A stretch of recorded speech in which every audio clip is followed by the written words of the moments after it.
Well, first I'd like to thank B&H for hosting this event. I know it's like an ominous thing to go to the DPRK, which I will explain, but I also have to thank Sony for sponsoring this event. Now, as David had mentioned, Sony was not involved with me when I went to North Korea. I will tell you that everything you see and everything that I shot was with the RX100. So you're going to see panoramics, handheld, no tripod. You're going to see low light, you're going to see daylight, and you're also going to see video. Everything was handheld.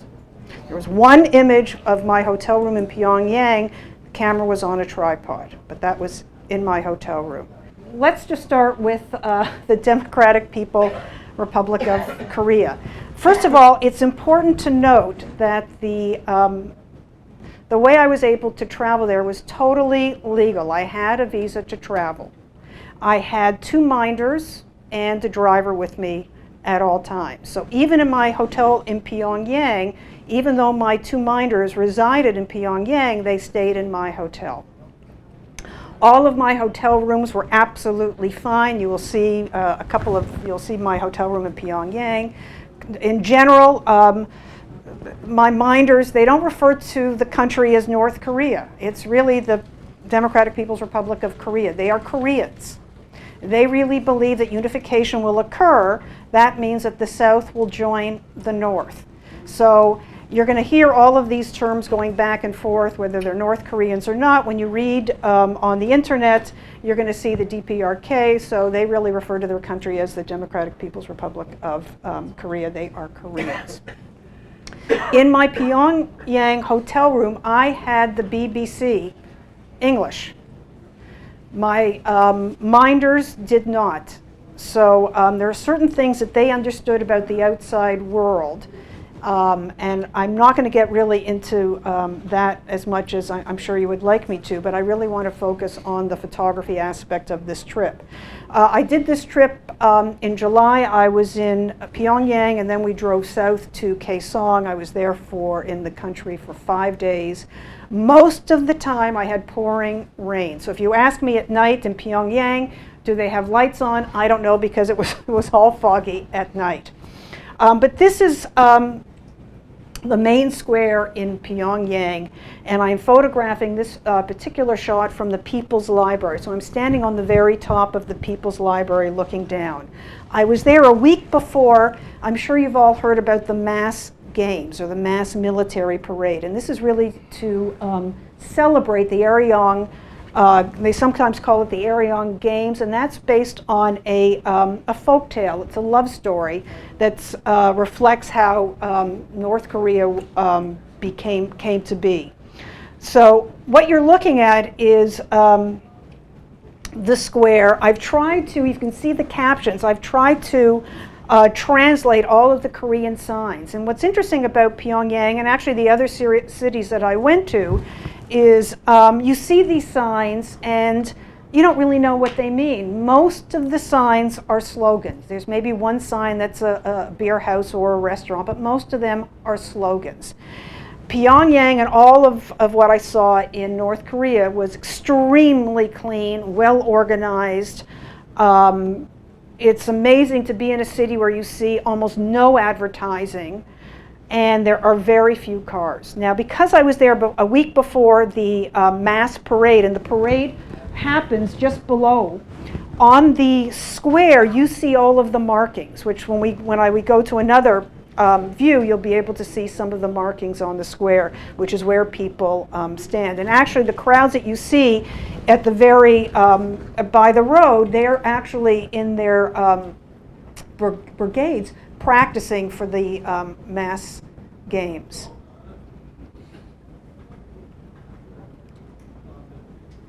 Now you can somewhat see little white markings. Well, those are the markings where people, when they, everyone has to gather in that square for the military parades, and those are their markings.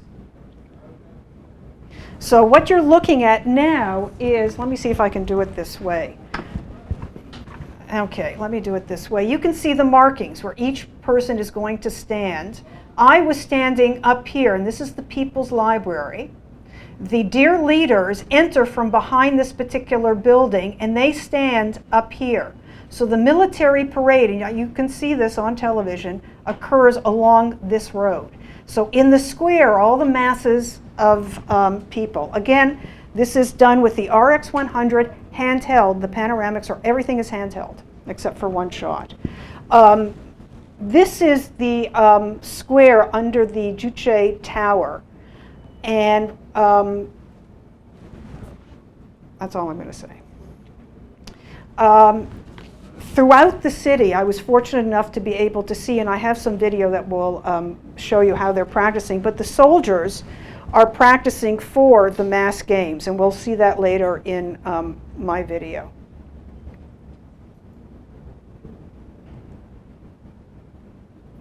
This is my hotel room in Pyongyang. Neat, clean, air-conditioned, hot water. I had the BBC on the television. Very civilized. The hotel in Pyongyang is this massive structure on an island in the river. Pyongyang is separated by the Kaesong River.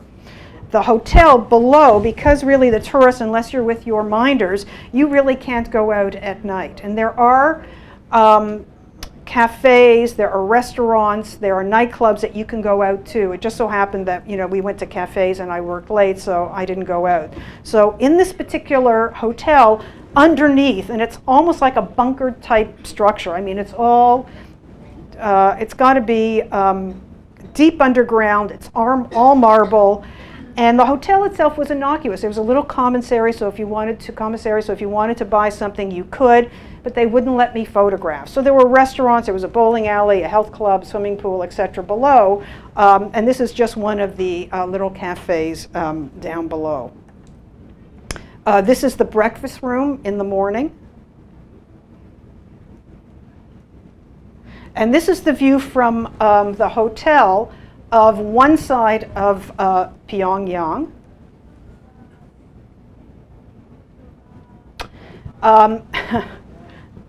I am a golfer, and when I started to Google and do my homework about Pyongyang, I read that there was a golf course by this hotel. Well, this was the golf course, which is now, I've heard, is going to be a stadium or a theater or something. Again, with North Korea, DPRK, you never really know. My minders would say one thing, I'd come home, I'd vet it on the internet, and I found out that it was really something else. So, no more golf course. This structure here, this pyramid-like structure, is supposed to be a hotel. They started to build 25 years ago and they never finished. They had all kinds of problems and issues. So it's, I think, the largest abandoned building in the world. So when you think of Pyongyang, you know, because we don't really know that much about the DPRK, we have all this ominous feelings. We really don't know. It's a city. And if any of you had been to perhaps the Soviet Union or China in the olden days where you were watched, where you were restricted, you know, in some ways it felt like that. But Pyongyang is really a big city of over 2 million people. One morning, and I'm not quite sure what was really happening, but hundreds of people were walking and were just waiting in front of this building, whether it is where they worked or for whatever reason.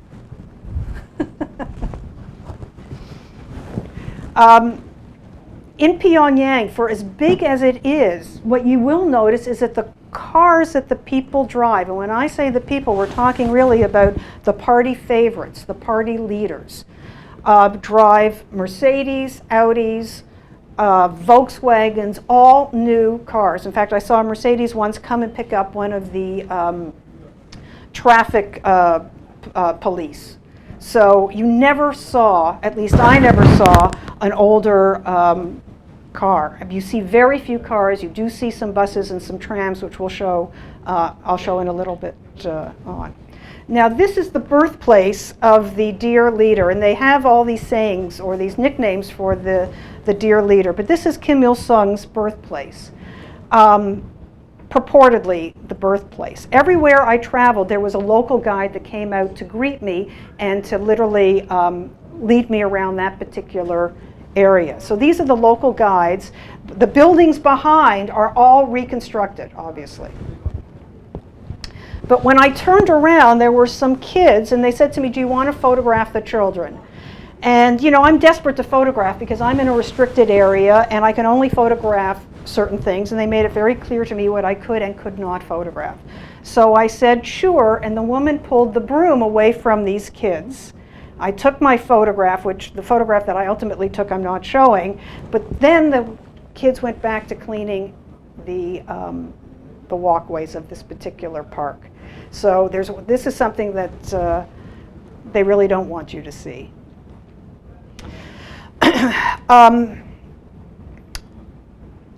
This is a very sacred spot, monument in Pyongyang.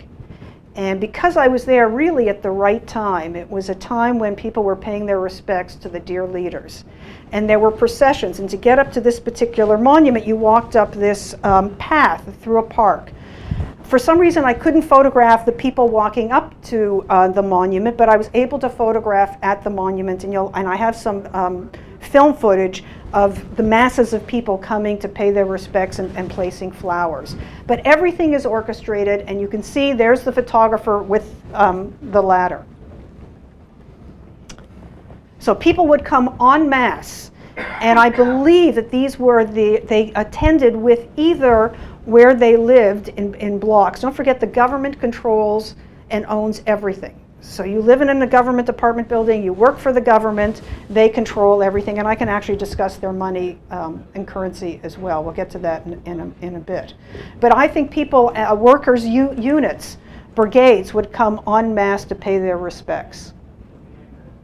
And from that monument, you look out onto this park and Pyongyang. Again, you'll see the streets almost void of cars. People are walking, and we get to the smaller towns and to the countryside, people are on their bicycles. And they understand distance by walking, not necessarily by riding in a car. This is the monument to the foundation of the formation of the Workers' Party. These all mean something, and you will see my guide speaking about this particular monument in my video.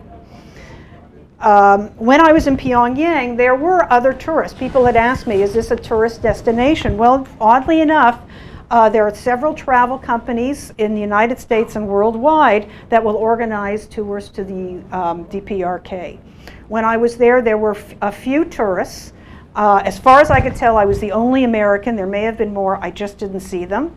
Most of the tourists were from Europe. There was a Canadian who worked for an NGO. And I would try and, like, in the morning at breakfast, if there were any other tourists, I'd try and ask them, well, what did you see? And we're all sort of comparing notes.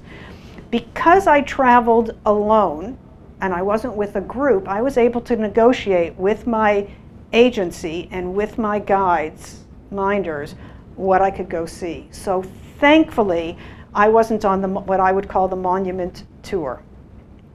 From behind, when we turn around, from the monument is behind, we look down, and across is Kim Il-sung Square. These are all apartment houses now. This is how I traveled around the DPRK. I felt like a diplomat. So I had my Mercedes waiting for me. I couldn't have been happier. I did get into the metro station, and it is reported, and I'm not sure that this is accurate, there seems to be a little toss-up in terms of what country or what city has the deepest subway. It's my understanding that Pyongyang has the deepest metro or subway station, although it may be St. Petersburg, Russia. But this is, people really, you know, in Pyongyang, these are the party favorites. These are people that are loyal to the party leaders. So these are the privileged kids. These are privileged people. They get to take the metro to work or to school or downtown. You can see my car in the background, and this is just a group of school kids getting ready to enter the metro station. This is my guide showing me that you can light up the map to see the metro. This is the metro station. Just like any other country, of course, with the dear leader.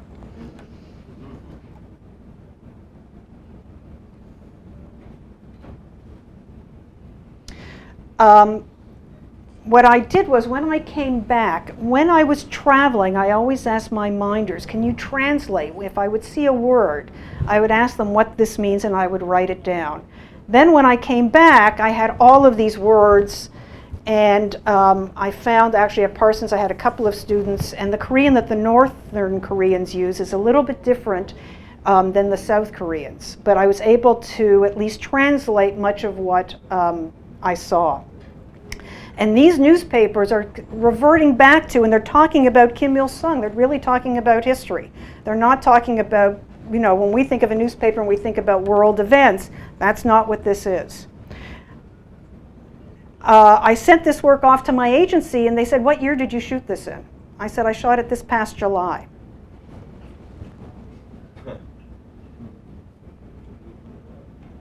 But the newspaper's from 19.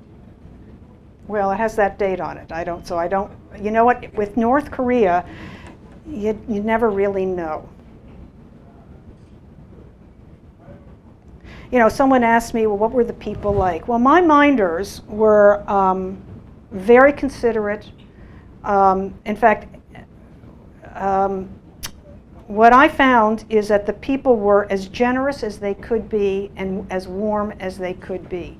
They're not allowed to interact with me, and technically I'm not allowed to interact with them. I was never allowed to get very close to them, which is why you see everything is slightly removed.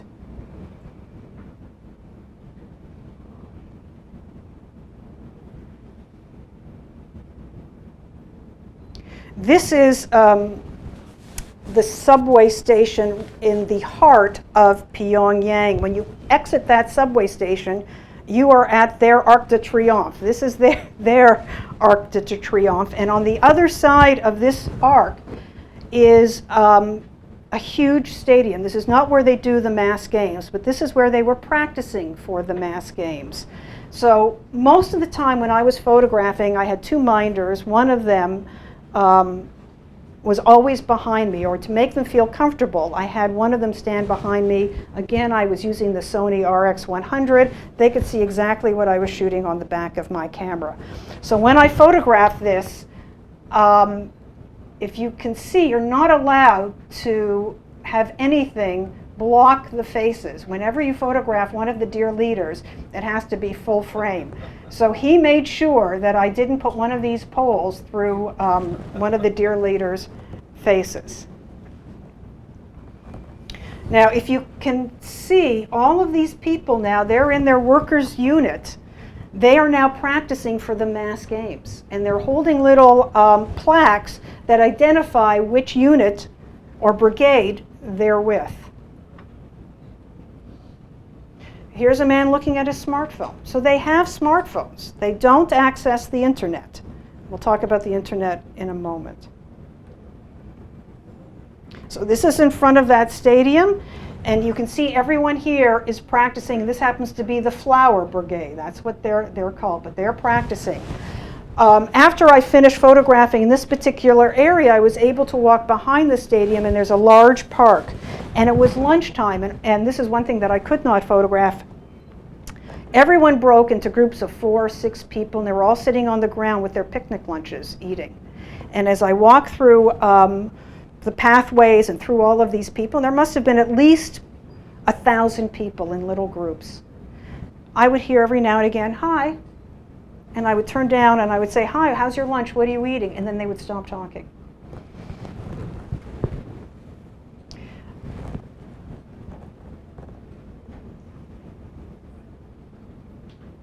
These are just general street scenes in Pyongyang.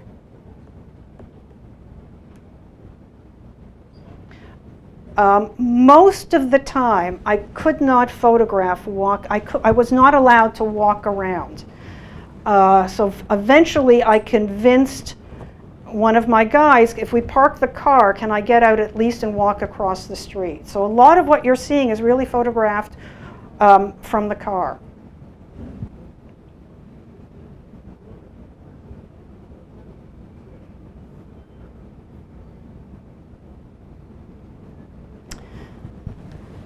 When I was able to walk, I could at times look into the stores. There are two kinds of stores. Actually, I'm going to say there are three kinds of stores. We'll talk about the third one in a moment. There are the stores for the local people. When I was able to look into those stores, there were no lights on. There were very few produce on the shelves. And then there were the department stores for those that had money, and they had more products, more food on the shelves. I saw very few fruits, lots of vegetables. They pickle their vegetables. The food that I had was absolutely fine. The furniture was a little bit on the older side, but they did have very contemporary plumbing fixtures, which you will see in a moment. Again, very clean, well organized. This is really the heart of downtown Pyongyang. Modern buildings.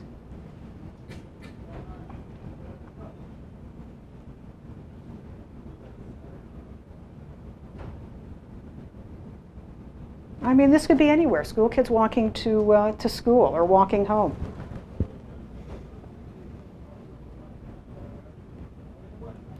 You will also see these little kiosks throughout Pyongyang, and they serve soda, water, little snacks that people can purchase.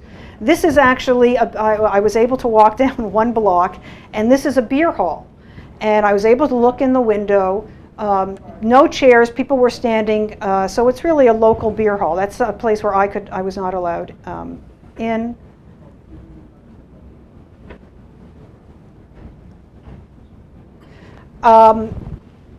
As someone who just walked in knows, I like a good cup of coffee, and I always travel with my own coffee, and if at 2 o'clock in the afternoon, 3 o'clock, I need a coffee.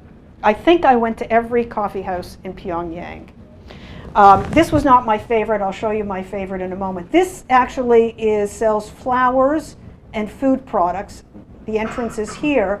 This is a little coffee house that I went into, but this is just a little kiosk where someone can buy a soda. The first coffee house I went to was actually by Kim Il-sung Square, and they did not know how to make a cup of coffee, so I had to spend 5 minutes showing them how to make a cup of coffee, but they did have coffee from Italy.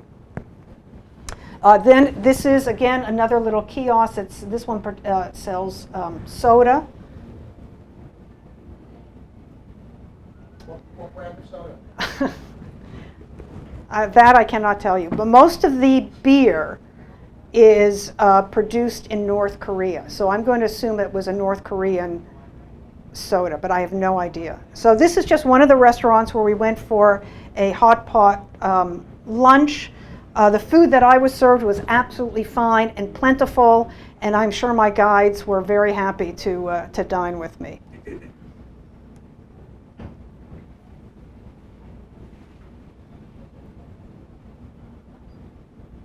We're driving now out of Pyongyang, and this is a residential neighborhood, not the best of neighborhoods, obviously. Again, driving through the center of Pyongyang, people are practicing for their two events, the mass military parade and the mass games.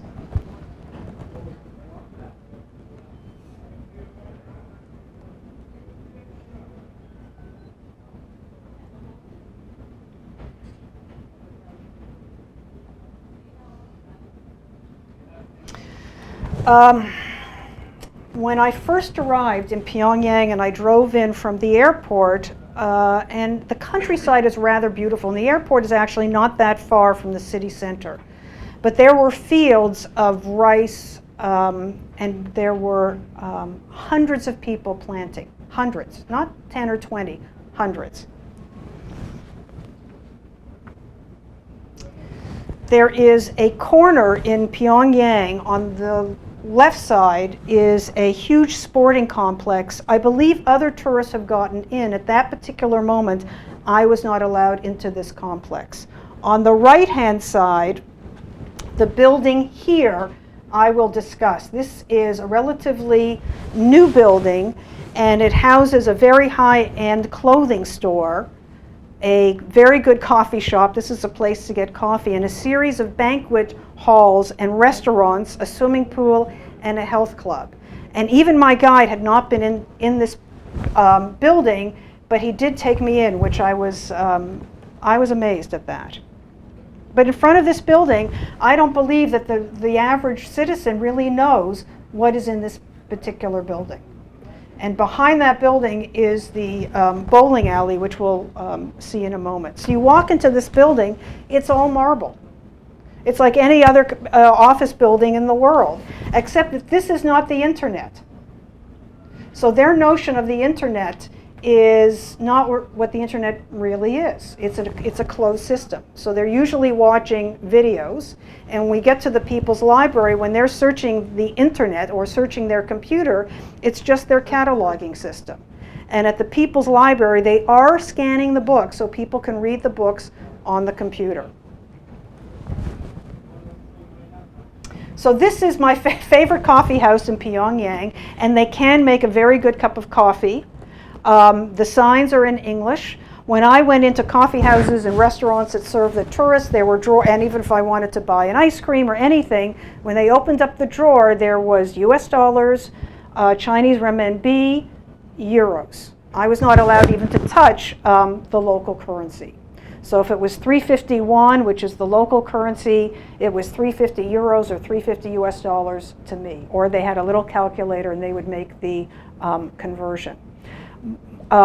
It was explained to me, and I believe that this is accurate, that I did not see any banks. And I asked my minders, do you have any banks? They said, oh yes, we do. I said, well, can you point one out?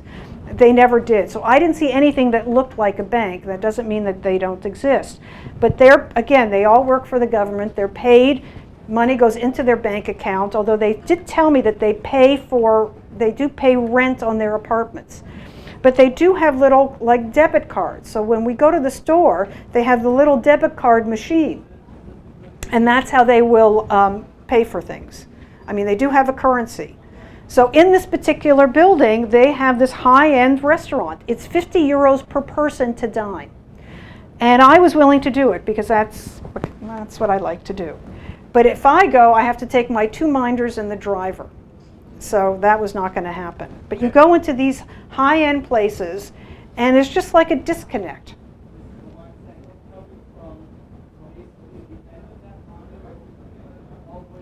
Most of the time, wherever I went, there was a television. The flight into the DPRK in the airplane, it was playing all these Korean songs, and I just put on my headphones and drowned everything out with The Who.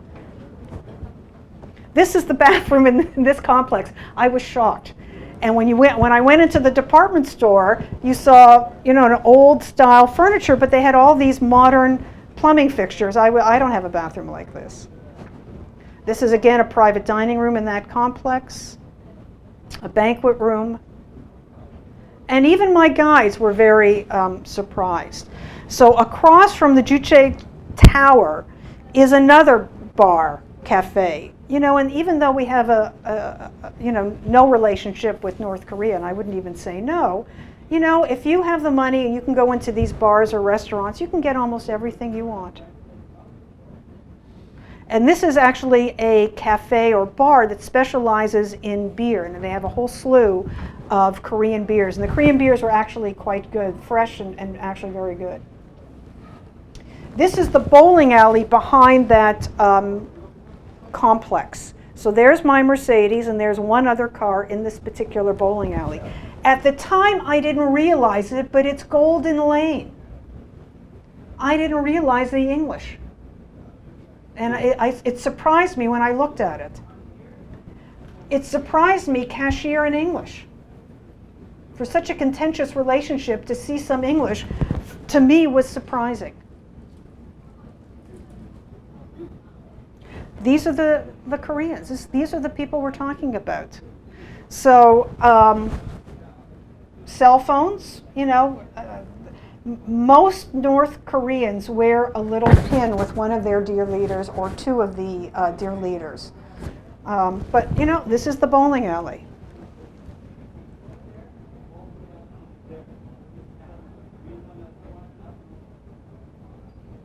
They have a large amusement park in Pyongyang, which I was also able to photograph.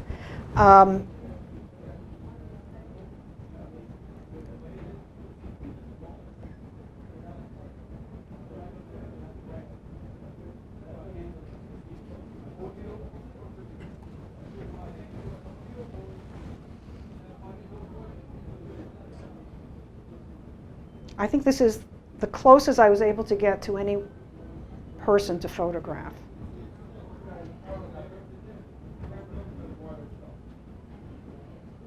This is actually the restaurant in the amusement park. People looking at a photograph taken on their cell phone.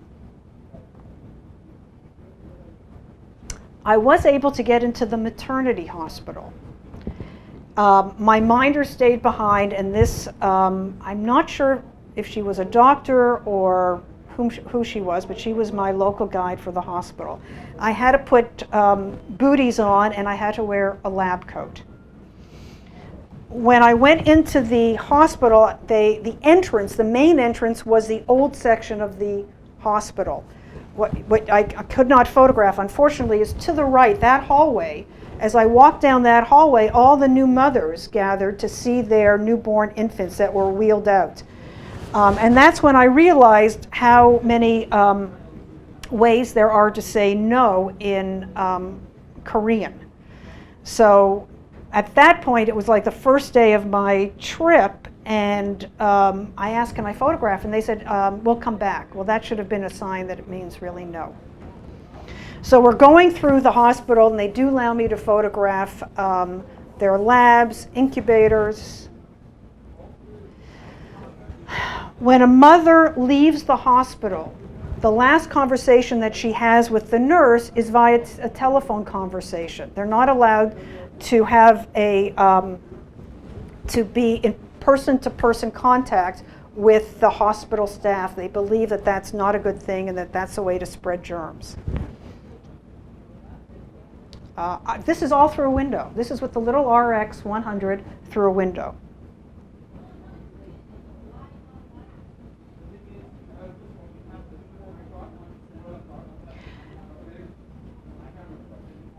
The Koreans believe that when a woman gives birth, her teeth go bad. So there's a dentist in the maternity hospital. Now I'm in the new section, spotless. And what do my guides say to me? They say, look at the floor. Our dear leader looked at the floor and he didn't like it, and he had us change the floor.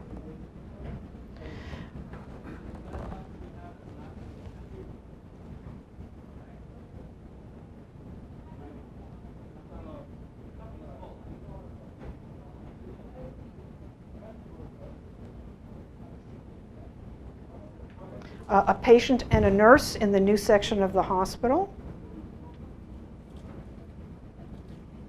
One of the meeting rooms.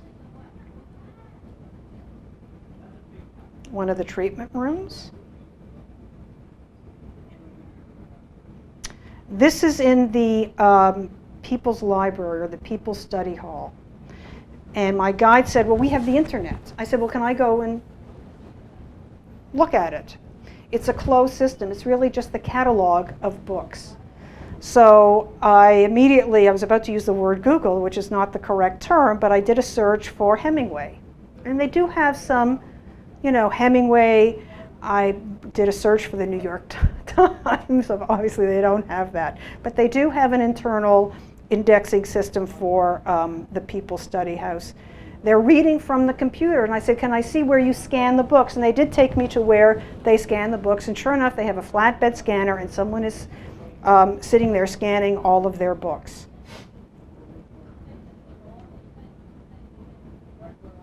And the People's Library, it is my understanding, is open to anyone. So anyone that can get there can go in and research a book.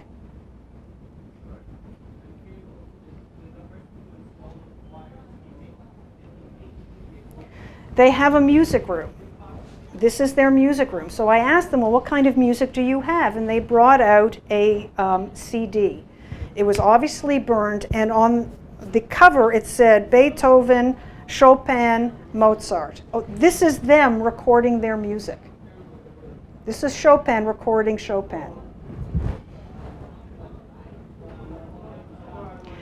In the People Study House, they have classes. They have science classes, they have language classes. This is an English class. So I poked my head in the door, and the teacher saw me, and she said, well, there's an English-speaking person. And I said to my minder, I said, should I go up and speak to the class? He said yes. So I went up and I spoke to the class, and I said, hello, my name is Arlene Collins. I'm from New York City. Does anybody have any questions? And no one raised their hand, so I left. Now, I was able to travel south from Pyongyang. The first place I went to was a huge barrage, a dam, a dam. But in any event, that's another story. Driving through the countryside, this is what you saw. It was absolutely lush. Cornfield after cornfield, rice paddy after rice paddy, small villages. But I don't know if you folks can see, they have wind turbines. None of them were moving, but I did see wind turbines, and it's been reported that some villages have them. Whether they work or that they use them, I don't know. Again, when you travel in the countryside, you see these slogans. This one, the great leader Kim Il-sung, the revolution keeps forever. So you're in the beautiful countryside, and then this hits you.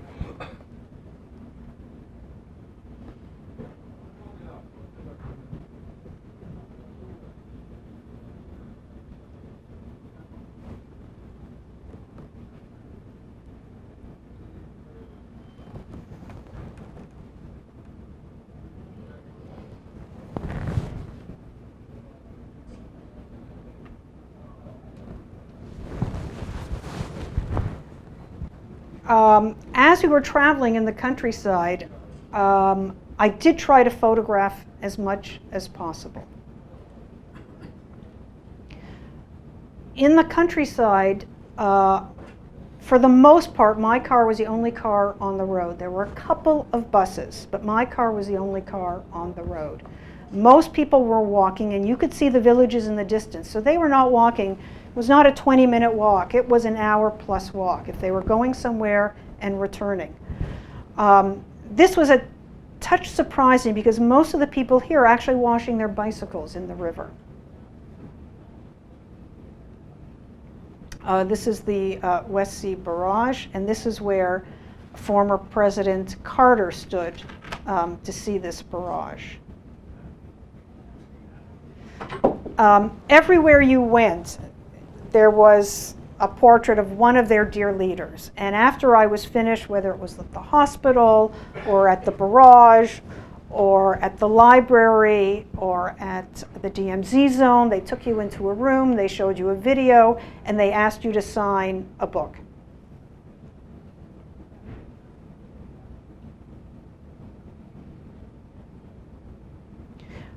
In the country, I stayed at this little at this lodge, and I had a separate house. This was actually a health spa in these health springs. So my bathtub was like a hot sulfur bath. It was actually quite nice, but this is where I stayed. So I had a room up top, and one of my guides and the driver had a room below.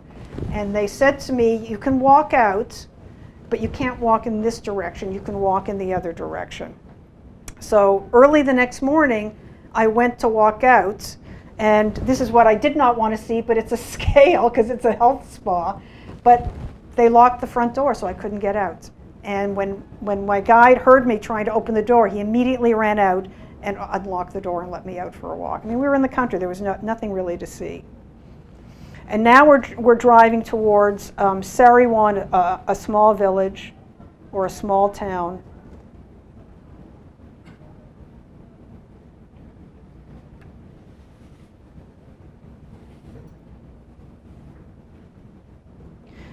This was, there was a tourist thing to see in this particular town.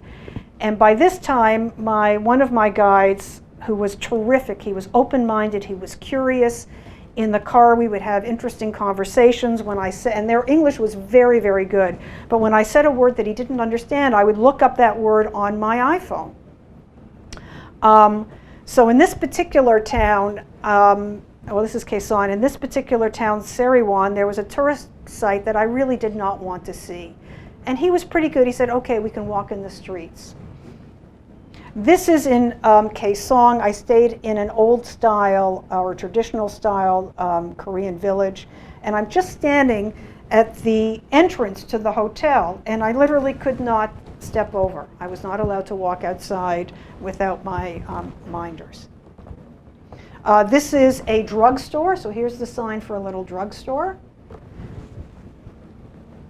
This is a noodle restaurant, and I'm not sure if this is for tourists or for the locals, because we didn't go in, so I don't know.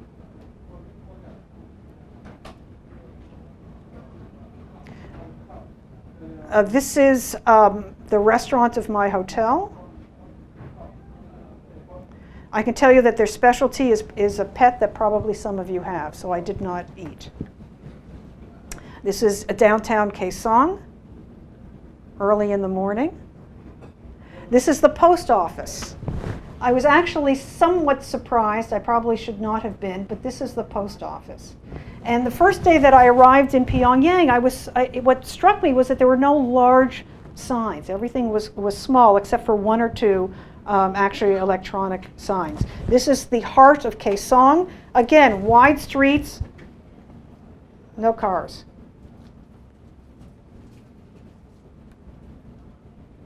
So you can see there's my car and everybody's with their bicycles.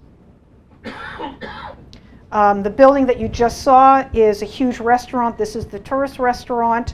I was the only one there, and these are my waitresses. This was for me.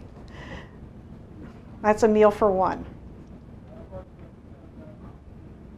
This is at the DMZ zone, and this was actually quite interesting. I had a local soldier who was my guide, and he really believes that in the United States, at our Department of War, we celebrate their dear leader's anniversary. And here is my guide.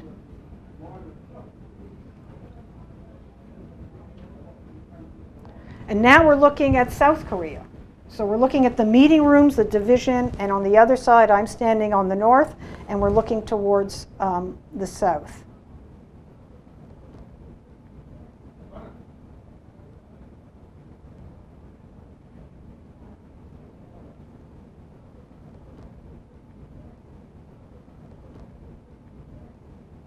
This is we had pouring rain. This is my car waiting for me. I felt like a diplomat. Now we're going to move on to my video.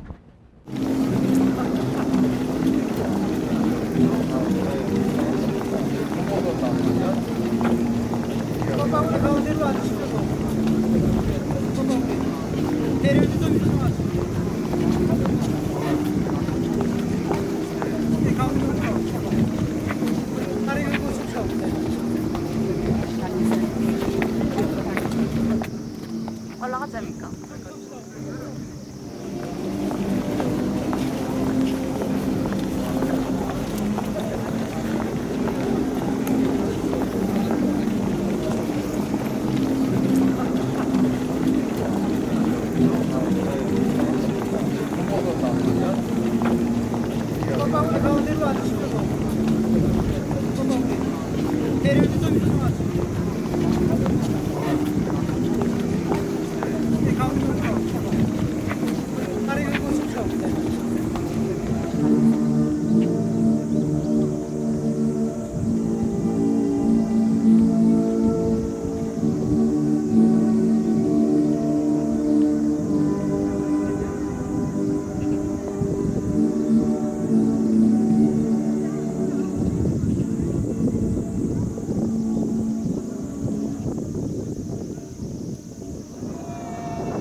the 100 times battles, we have winning the victory in 100 times battles. Okay, it shows the flying flag over there.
전화번호 어떻게 됐습니까?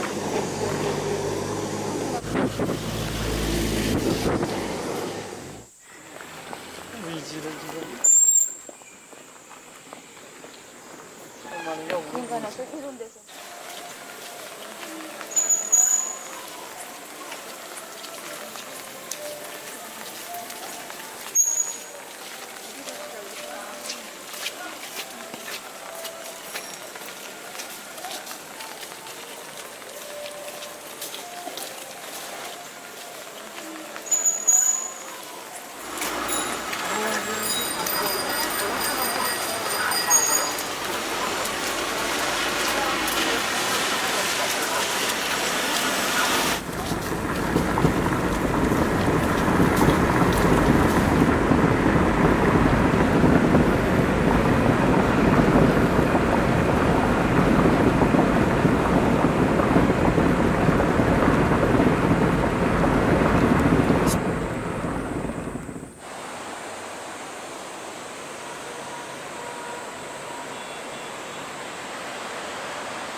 Whether you're a hobbyist or a professional, B&H has the answers to your questions. Experience a world of technology at our New York City Superstore. Connect with us online or give us a call.